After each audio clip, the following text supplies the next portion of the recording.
Jeder Mensch wird einmal sterben. Ob du es willst oder nicht. Doch wie werden wir sterben? Es gibt Menschen, die sterben durch einen Autounfall.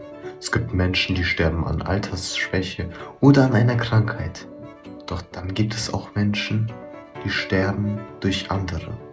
Was geht, Leute? Mein Name ist Erik und ich heiße euch herzlich willkommen zu einem neuen Video hier auf YouTube. Heute reden wir über Serienmörder. Macht euch auf etwas gefasst und viel Spaß bei dem Video. Was bedeutet eigentlich Mord? Der Tod gehört zum menschlichen Leben. Jeder Mensch stirbt irgendwann. Darum liegt das eigentliche Gewicht von Mord nicht allein im Ergebnis. Also nicht nur darin, dass ein Leben endet. Entscheidend ist der Wille, der dahinter steht. Rechtlich betrachtet ist Mord in vielen Staaten die schwerste Form der vorsätzlichen Tötung. Die genaue Definition unterscheidet sich je nach Land, doch meist spielen bestimmte Merkmale eine Rolle. Der Vorsatz. Das heißt, der Täter will töten oder nimmt den Tod bewusst in Kauf. Planung. Die Tat ist vorbereitet, nicht spontan. Heimtücke. Das Opfer wird arglos überrascht. Grausamkeit. Das bedeutet, unnötiges Leid wird bewusst verursacht. Oder die niedrigen Motive, etwa Habgier, Hass oder Machtstreben.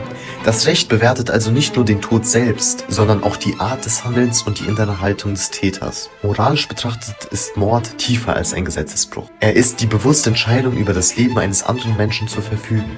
Ein Mensch erhebt sich über den anderen und erklärt dessen Existenz für beendbar nach eigenem Willen. Dazu hat nur Gott ein Recht. Darin liegt die besondere Schwere, die Missachtung des Wertes eines anderen Lebens, die Verletzung der menschlichen Würde, die Anmaßung totaler Macht und die bewusste Auslöschung einer Zukunft, die nicht dem Täter gehört. Der entscheidende Unterschied ist, ein natürlicher Tod geschieht ohne bösen Willen. Krankheit, Alter oder Unfall sind tragisch, aber nicht moralisch dasselbe wie Mord. Mord ist nicht deshalb so schwerwiegend, weil jemand stirbt. Menschen sterben ohnehin. Mord ist schwerwiegend, weil ein Mensch den Tod setzt, ihn will, ihn herbeiführt, um über einen anderen zu herrschen oder ihn zu vernichten. Kurz gesagt, der Tod ist natürlich. Mord ist die bewusste Instrumentalisierung des Todes gegen einen Menschen.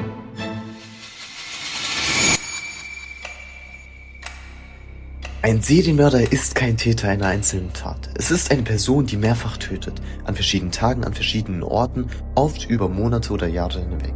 Zwischen den Taten liegen Pausen. Nach außen wirkt in dieser Zeit manchmal alles normal.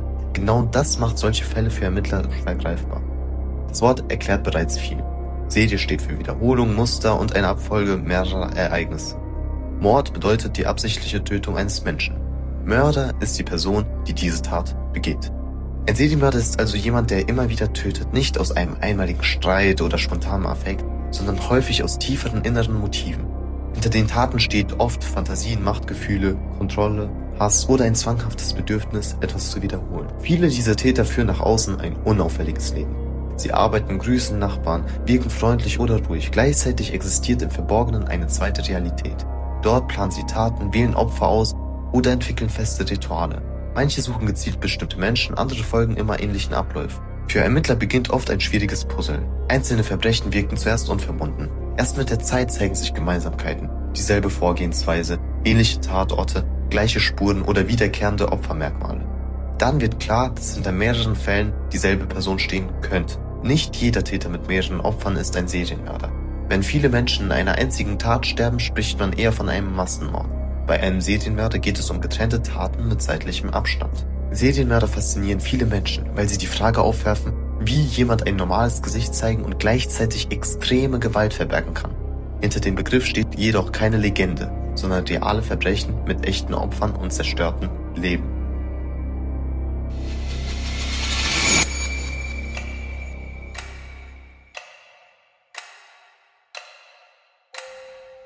Doch kommen wir zur wichtigsten Frage.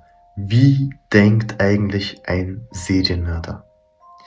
Dazu haben wir einen Experten eingeladen und fragen ihn jetzt mal persönlich. Wir haben Herr Wayne im Meeting und ich würde mal vorschlagen, ich frage den jetzt mal, wie ein Serienmörder denkt. Guten Abend, Herr Wayne. Ich hoffe, es geht Ihnen gut. Ja, guten Abend an alle. Mir geht's soweit gut. Ich hoffe, dem Zuschauer draußen geht's auch gut. Und ich kann mit meinen Erklärungen und Antworten auf die Fragen, die jetzt gestellt werden, den Leuten weiterhelfen und die Augen öffnen. Genau. Und zwar, wir haben schon darüber gesprochen, aber jetzt möchte ich nochmal fragen. Wie denkt ein Serienmörder? Ja, das ist eine sehr interessante und erstmal ziemlich uneindeutige Frage, weil natürlich geben sich Serienmörder nach außen hin nicht so, wie sie eigentlich sind. Wir haben nach außen eine sehr ruhige Person, teilweise sehr, sehr zuvorkommend, nett. Dabei fangen im Hinterkopf, in den Gedankenmuster an, die andere Menschen entmenschlichen und ja, jede Person als Objekt verschiedener Fantasien und Begierden ausstatten. Ja, im Inneren reifen dann verschiedene Ideen und die Versuchung, die Fantasien, die ein Mensch hat, in Realität umzuwandeln. Dabei geht es primär um verschiedene zerstörerische Muster wie den Drang nach Macht, nach Kontrolle, nach Dominanz, nach Entmenschlichung von einem anderen und somit einfach nur der Erfüllung eigener Fantasien. Und was heißt das Ganze im Kern? Ja, es gibt zu bedenken, dass diese Muster weder jemanden mystisch noch besonders machen.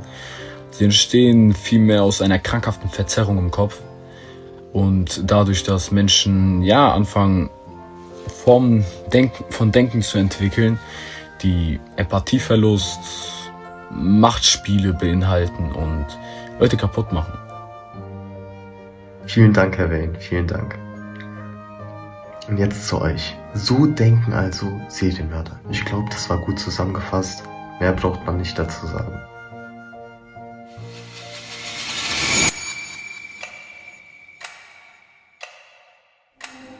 Bei vielen schweren Gewalttätern finden Ermittler, Psychologen oder Biografen belastete Lebensgeschichten. Das bedeutet nicht, dass jede betroffene Person gefährlich wird. Im Gegenteil, die meisten Menschen mit schwieriger Vergangenheit werden niemals Täter. Warum? Darauf kommen wir später nochmal zurück. Dennoch tauchen bestimmte Faktoren in manchen Fällen häufiger auf, wie Trauma, Missbrauch, Isolation, Gewaltmilieu, psychische Defekte oder Störungen. Keiner dieser Punkte führt zwangsläufig zum Verbrechen. Es gibt unzählige Menschen mit Trauma, Missbrauchserfahrung oder Einsamkeit, die verantwortungsvoll, mitfühlend und friedlich leben. Menschliches Verhalten entsteht nie nur aus einem Faktor. Herkunft, also die Lebensumstände, können einiges erklären, entschuldigen aber nichts. Eine schwere Vergangenheit kann helfen zu verstehen, wie ein Mensch beschädigt wurde. Sie hebt aber nicht die Verantwortung auf, anderen Leid zuzufügen.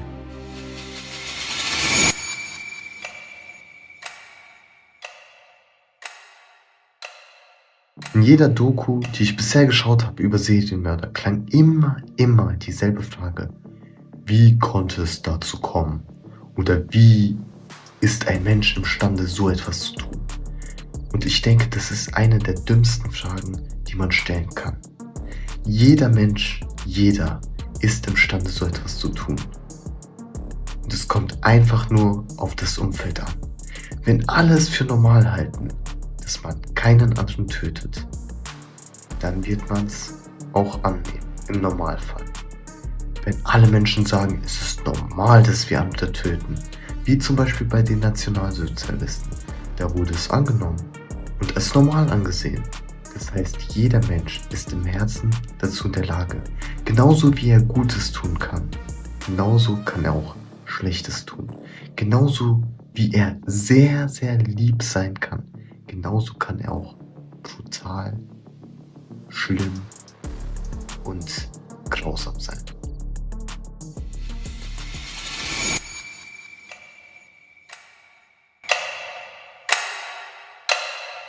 Wenn schwere gewalttätige Impulse bestehen und niemand eingreift, können sich gefährliche Muster verfestigen. Verhalten bleibt selten statisch. Es entwickelt sich. Wenn es anfangs Fantasien waren oder kleinere Grenzverletzungen, wie zum Beispiel man hat eine Katze getötet oder sowas ähnliches, kann es sich steigern. Die innere Schwelle sinkt immer mehr. Was früher undenkbar war, wird denkbar. Was denkbar war, wird möglich. Was möglich ist, kann zur Tat werden. Es kann zur Routine kommen. Wiederholtes Handeln kann Gewöhnung erzeugen. Schuldgefühle, Angst oder innere Abwehr nehmen mitunter ab. Die Tat wird planbarer, nüchterner, technischer. Gewalt verliert für ihren Täter ihren Ausnahmecharakter. Im Endeffekt kommt es zu Verlust letzter Hemmungen. Anfangs können noch Reste von Zweifel, Scham oder Furcht vorhanden sein. Ohne Korrektur durch Beziehungen, Grenzen oder Konsequenzen können auch diese letzten inneren Stoppsignale verschwinden. Deshalb ist frühes Eingreifen so wichtig. Es ist wichtig, Warnzeichen ernst zu nehmen, Gewaltfantasien zu behandeln, Opfer zu schützen, Grenzen zu setzen und Straftaten zu verfolgen. Je länger zerstörerische Muster ungestört wachsen, desto schwerer werden sie zu stoppen. Kurz gesagt, wenn niemand eingreift, wird das Problem oft nicht kleiner, sondern organisierter, kälter und gefährlicher.